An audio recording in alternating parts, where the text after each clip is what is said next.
오늘을 사랑하는 묵상 시간입니다. 오늘 본문 말씀 이사야서 31장 6절입니다. 이스라엘 자손들아 너희는 심히 거역하던 자에게로 돌아오라. 여러분, 하나님께서는 아직도 인간의 방법을 기대하고 또 인간적인 방법으로 해결하려고 하는 유다 지도자들을 향해서 오늘 본문에 이렇게 말씀하죠. 돌아오라고. 이는 유다를 권면하시는 것이죠. 아직도 유다에게 시간과 기회가 있다는 말씀이잖아요. 그래서 오늘 본문의 하나님은 자신을 유다가 심히 거역하던 자라는 말씀을 하십니다. 다시 말해 지금까지 너희가 참된 하나님인 나를 얼마나 대적하고 속을 썩였는지 생각하고 그것을 인정하고 돌아오라는 말씀이죠. 여러분, 하나님 백성의 특징은 자기 것이 하나도 없는 것입니다. 모든 것이 다 하나님이 주신 선물이잖아요. 그러므로 하나님의 백성들은 불안하기도 하지만 한편으론 감사하고 자족하면서 살면 되는 것입니다.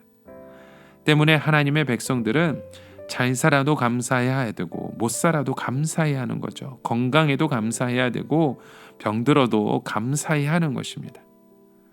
그런데 유다 백성들의 문제는 그 욕심이 절제되지 않는 것이었습니다. 좀 어려워지면 불만이 생기고 불평이 늘어갔죠. 반대로 조금 잘 살게 되면 더 잘 살아보려고 많은 욕심을 부린 겁니다.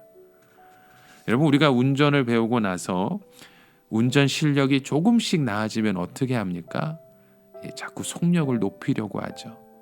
이 차가 어느 속도까지 올라갈 수 있는지 시험이라 하듯이 자꾸만 엑셀을 밟습니다.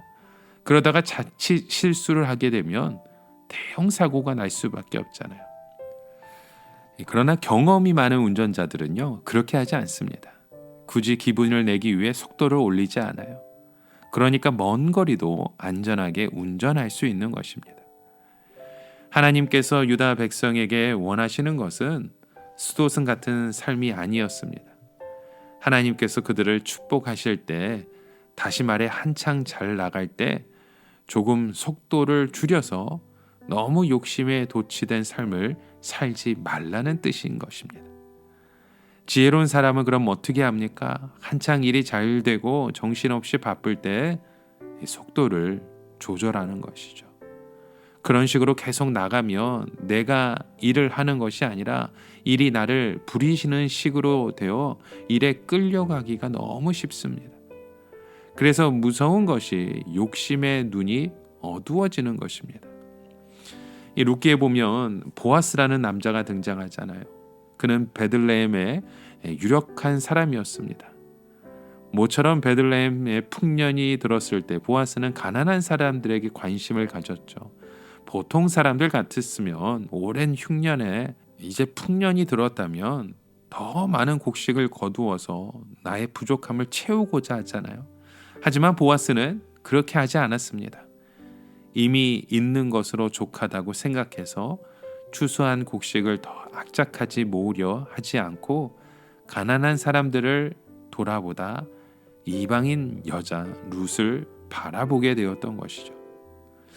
하나님 백성이라고 해서 아무것도 없이 살 수는 없습니다. 그러나 성도가 생활에서 하나님께 감사를 잃지 않는 것이 영적 건강의 표지판입니다.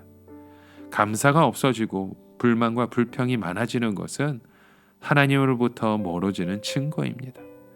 그럴 때는 하고 있는 일에서 잠시 속도를 늦추거나 지금 나와의 하나님과의 관계를 바로 잡는 일이 필요합니다. 그렇게 해서 내 안에 감사가 충만해야 합니다. 그러면 어려울 때에도 감사할 수 있는 것이죠. 우리가 살아온 한평생을 되돌아보면 하나님을 심히 거역했던 것을 알 수 있게 됩니다. 어떤 때에는 무지해서 하나님을 대적하는 삶을 살기도 했고 어떤 때는 알면서도 하나님을 대적하기도 했잖아요. 지금 우리가 고생한다 하더라도 과거에 하나님의 마음을 아프게 한 것에 비하면 1000분의 1, 10,000분의 1도 되지 않을 것입니다. 그것을 생각하라는 것이죠. 어떤 사람을 사업을 하다가 다른 사람에게 사기 당한 것 때문에 속이 무척 힘든 분들 있을 겁니다. 물론 당사자에게는 큰 손실이 되겠지만 그동안 우리가 하나님의 마음을 아프게 하고 대적한 것에 비하면 정말 아무것도 아니겠죠. 그렇게 생각해야 하나님께 돌아올 수 있는 것입니다. 지금 유다 백성들은 자신들의 미래가 너무 불확실하고 불안해 보이니까 나름대로 살 길을 자꾸만 도모했던 것입니다. 사실 우상은 그들의 어려움을 해결하는 데 전혀 도움이 되지 않았잖아요. 그럼에도 불구하고 그것마저도 없으면 너무나도 미래가 불안했기 때문에 그걸 간직하고 싶었던 것이죠. 대부분의 사람들은 미래에 대한 두려움을 가지고 있습니다. 그러나 그곳에서 하나님의 큰 은혜가 임하게 되었을 때 비로소 이런 것들이 아무 소용이 없다는 것을 깨닫고 자기 나름대로 가지고 있던 그 우상을 다 버리게 되는 것이죠. 여러분, 오늘 우리의 삶 가운데 주신 은혜가 무엇입니까?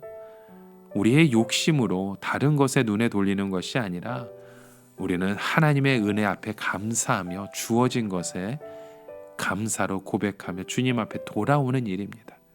오늘도 우리의 마음속에 그 주의 능력을 사모하며 주님 앞에 돌아오시는 저와 여러분 되시게 주의 이름으로 간절히 축원합니다. 우리 함께 같이 기도합니다. 참 좋으신 하나님, 우리의 삶의 이제는 주님 앞에 돌아오는 인생 되기 원합니다.